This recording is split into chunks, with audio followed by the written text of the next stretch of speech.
Assalamualaikum warahmatullahi wabarakatuh. Perkenalkan, nama saya Najmi Sulfan dari Prodi Sains Data dengan NIM 0535011455. Akan menjabarkan tentang perkembangan Pancasila dari masa ke masa dan nilai-nilai yang berkandung pada generasi saat ini, yang relevan pada generasi saat ini. Yang pertama, Pancasila, pelajaran dari sejarah Pancasila bagi generasi muda, disusun oleh saya sendiri, Najmi Sulfan. Pendahuluan pembahasan ini menjelaskan perkembangan Pancasila dalam konteks sejarah Indonesia dari masa awal kemerdekaan hingga era reformasi. Presentasi ini juga mengulas nilai-nilai yang tercermin dalam perjalanan tersebut serta perjalanan penting bagi generasi muda saat ini agar prinsip Pancasila tetap relevan dan dijalankan dalam kehidupan sehari-hari. Yang pertama, perkembangan Pancasila dalam sejarah.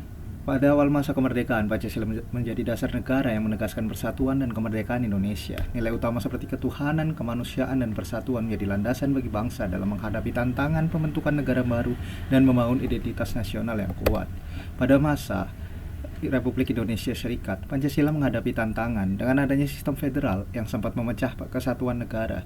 Peran Pancasila sebagai pengikat nilai persatuan diuji, sehingga penting untuk menguatkan kembali nilai-nilai tersebut agar integritas bangsa tetap terjaga dan stabilitas negara dapat dipertahankan. Pancasila dalam masa demokrasi terpimpin digunakan sebagai dasar untuk memperkuat kekuasaan pusat dan menghimpun kekuatan politik. Namun penerapan ini juga menimbulkan tantangan dalam menjaga nilai demokratis dan kebebasan politik. Pancasila berperan penting sebagai landasan yang harus tetap dijaga agar tidak disalahgunakan. Nilai dan relevansinya. Pada masa Orde Baru, Pancasila dikedepankan sebagai alat stabilitas politik dan pembangunan ekonomi. Pada masa reformasi, nilai-nilai demokrasi serta keterbukaan semakin ditekankan. Hal ini menunjukkan fleksibilitas nilai Pancasila yang tetap relevan dalam menghadapi perubahan zaman serta menjaga persatuan bangsa.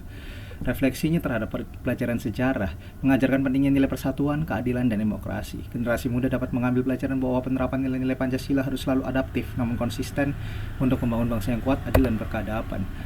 Nilai-nilai Pancasila seperti persatuan, toleransi, dan keadilan sosial tetap sangat relevan untuk generasi muda. Dalam menghadapi tantangan global dan perubahan sosial, nilai tersebut menjadi fondasi penting untuk membangun karakter, menjaga harmoni, dan berkontribusi dalam kemajuan bangsa. Kesimpulannya, pelajaran dari sejarah Pancasila ini menunjukkan bahwa nilai-nilai fundamentalnya adalah dasar untuk membangun bangsa yang kokoh dan sejahtera. Generasi muda memiliki peran penting dalam meneruskan dan mengamalkan nilai ini agar tetap relevan dan menjadi pilar utama dalam menjaga persatuan dan kemajuan Indonesia. Sekian dari saya, jika ada salah kata saya mohon maaf. Terima kasih.